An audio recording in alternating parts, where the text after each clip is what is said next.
Okay, thank you for joining us in this lesson. This lesson is going to take what we've done in the last part, Unit 2B2, normal curve. We're going to just go part 2, okay?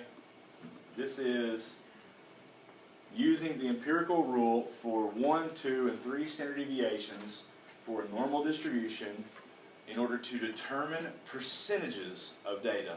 And as I pointed out in the previous lesson, if you can do this, what we're doing in this video and in the last video, if you can do this, then you'll be just fine on these other two.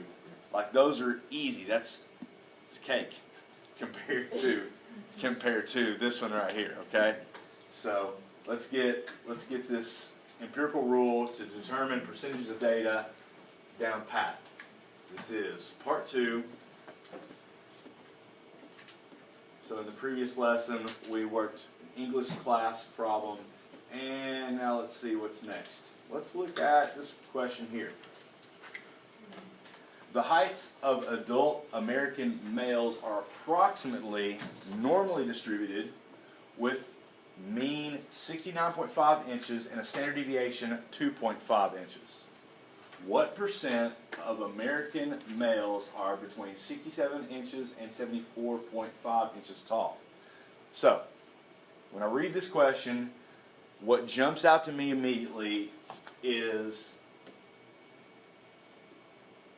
the words normally distributed. This tells me everything I need to know. I need to draw the normal curve.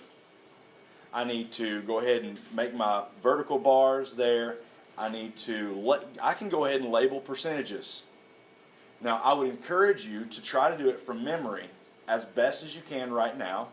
So if you're on the recording, you can pause the recording, just jot this down on your own paper, and just see if you can get all the percentages in place. You don't even need to know anything else. So I'm going to pause the recording right now, and you can join us back when you're ready. Okay, we're back, and so if you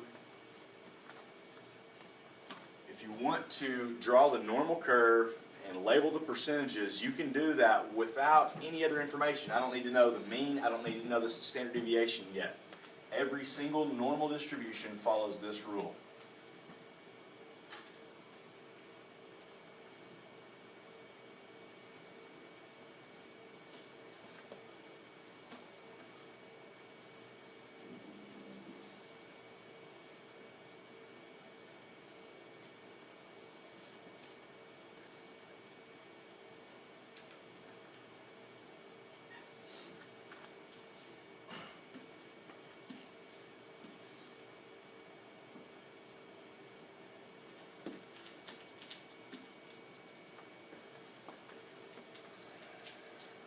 I know that this middle section contains 68%.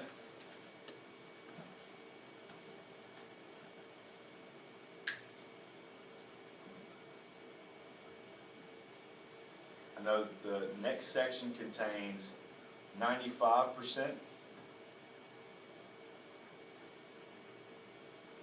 The next section contains 99.7%.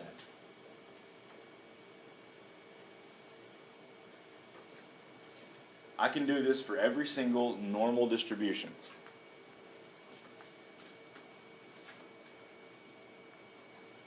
So at this point, we can take the other information. For instance, they tell us that the mean, mu, is 69.5. And they also tell us that the standard deviation is 2.5. So I can fill in my information. The mean right here in the center, 69.5. And now I can add 2.5 3 times to get the first 3 standard deviations on the right. and then I can subtract 2.5 3 times to get the first 3 standard deviations on the left. So 69.5 plus 2.5, that's 72. 72.5 plus 2.5, I'm sorry, 72 plus 2.5 is 74.5. And 74.5 plus 2.5 is 77. On the left side, 69.5 minus 2.5 is, let's see, 70, there's 67, excuse me. 67. 67 minus 2.5 is 64.5. And 64.5 minus 2.5 is 62.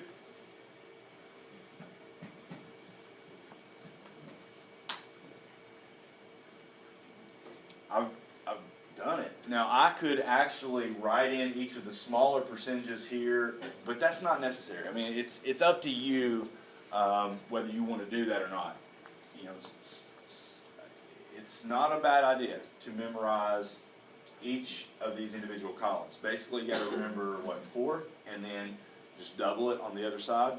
So it's not that big of a deal. But it's your business, it's your decision. But you definitely need to know these 3 at minimum. Okay? So the question is, what percent of the males are taller than 74.5 inches? So what we're asking for here is the percent of adult American males that are taller than 74.5. So we're asking what percent of the adult American males fall in the last 2 columns on the normal curve. So anybody want to take a stab at it? Like, who? Anybody know? Okay, what do you think? 2.5%. Anybody agree, disagree? Raise your hand if you need a moment to try to calculate this on your own. Just to kind of get a head start, see if you can figure it out. I only see 2 hands. Anybody, raise your hand if you need a moment just to kind of think through this. All right. I'm going to go ahead and do it then. So my approach is to say, if this is a total of 68 here, then I know that, and this is a total of 95 here. Probably the best approach is to break it down column by column almost. You can say this is 34 and 34. You can say, we calculated this to be 13.5 in the last problem. Okay, once again, it is a total of 95 minus 68, which is 27, and 27 divided by 2 is 13.5, right? So 13.5 and 13.5. Now, what I would suggest you do at this point is say the following. Forget about this information right here and this information right here. What percent of the data lives from here this way? What percent of the data? I can't hear you. 50%. That's all of this. And what percent of the data lives right here? And what percent of the data lives right here? 13.5. So a smart way, a clever way of doing this is to say, well, underneath this curve, you have 100% of the data, right? Well, what we're going to do is, since we want just this green section here, what we're going to do is take away everything that's not green. So we're going to take away the 50%. We're also going to take away the 34%. We're also going to take away the 13.5%. Okay, so you can put that in your calculator really quickly. And you got the answer, Carter? Who's got it? Go for it. 2.5%. We all agree with this? Very good.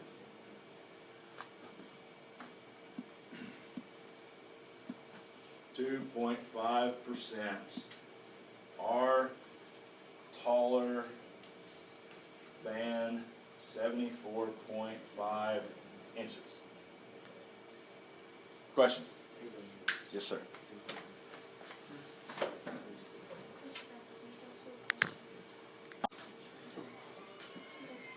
Okay, so I see that there is another question here at the top that I just forgot about, that I skipped over, and that's this one. So we've answered the question down here. Good with that one, but I need to go back to the one up here at the top. What percent of adult American males are between 67 and 74.5 inches? 67.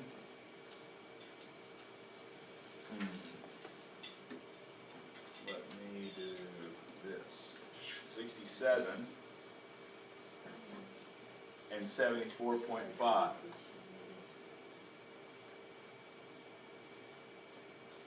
What percent of the adult American males are between 67 and 74.5%? So now let's go ahead and calculate that. It's real simple. We've already broken this up. We already know that this middle section is 68 total, right? And now we just need to add on this 13.5.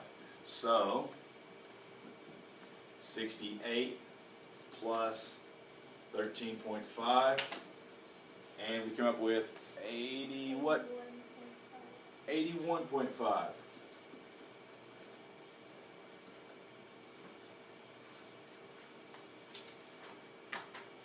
Okay?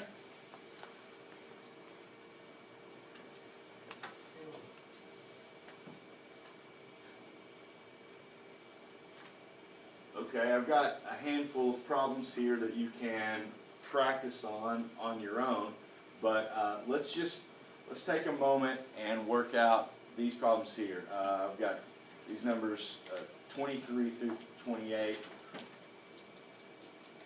Let's do these 6. Okay, if you're watching the video, I'm going to pause the recording right now, and you can go ahead and give it a shot on your own, and you can pause it yourself and then come back to us when you're ready. Okay, so we're back, and we've taken some time to draw the normal distribution, mean of 100, standard deviation of 10, taking some time to draw that out, and taking some time to go ahead and work these 6 problems out. Real quick, the picture, I'll draw it. Oops.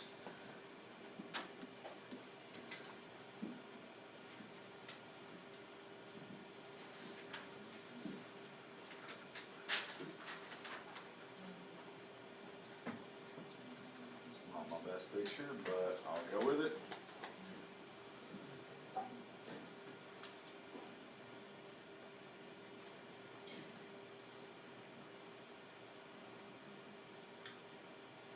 Okay, the mean was 100, standard deviation was 10, so this is 110, 120, 130, this would be 90, 80, and 70.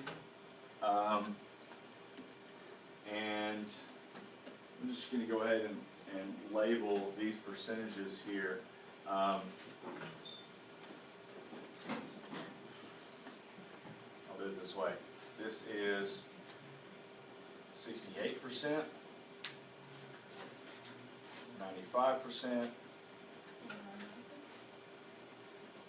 and 3 standard deviations away from the mean contains 99.7% of the data. So if you take some time and do the math, you can break these down into 34%, 13.5%, what was it, 2.7? 2.35, that's right, 2.35, and then 0.15, right? Now, so that doubles on both sides. 34, 13.5, 2.35, and 0.15. If you want to see how I get each of these, then you need to kind of go back previously in the lesson and also in the previous lesson, the previous video. But so if you've got that information, then calculating each of these 6 problems is real easy because it's a matter of just adding up the percentages for each of the columns. Okay, so now I'm just going to call on some students here in my class and get the answers, make sure that they're right, but I'm not going to work them out unless I've got questions. So number 23, let me give that to Brandon. That's not this class. Let me try Brittany Davis.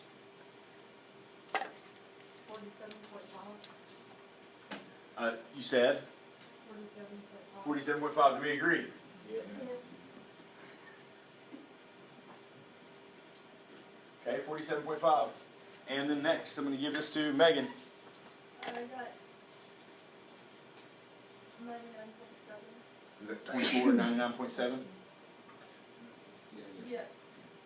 99.7.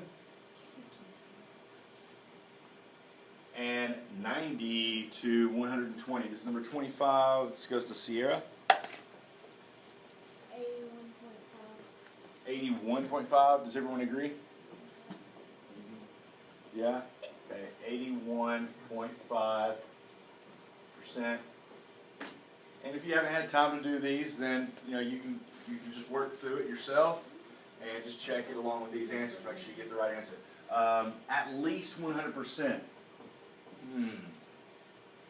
Find the probability that a value selected at random is in the given interval. Yeah, that's not 100%. That's at least 100. So they scored at least 100. By the way, what is that? Is that less than 100 or more than 100? So if I'm at least 16 years old, then how old could I be? I could be 38. As of this very day. I could be 17. I could be anything. If you say at least 100, then you mean anything above 100, right? At least 100. So be careful about that in the future. When you read these words, you read the word at least and you think less than, but it's not that. It's actually greater than. So just a fair warning for the future. At least 100 means greater than 100. That's 50% above, not 50% below. Okay, at most 110, and Shay. 84. Say again? 84. 84.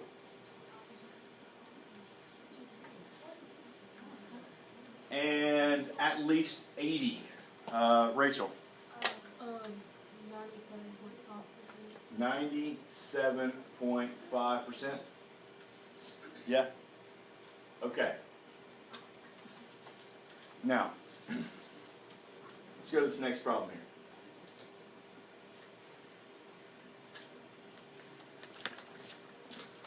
Actually, I think I'm going to stop the video at this point and we'll create a third video for this lesson. So, anyway, this lesson It is all about using the normal curve to be able to approximate percentages of data. Okay, so we're using the empirical rule. I'm going to go to the third lesson now. Thank you for watching.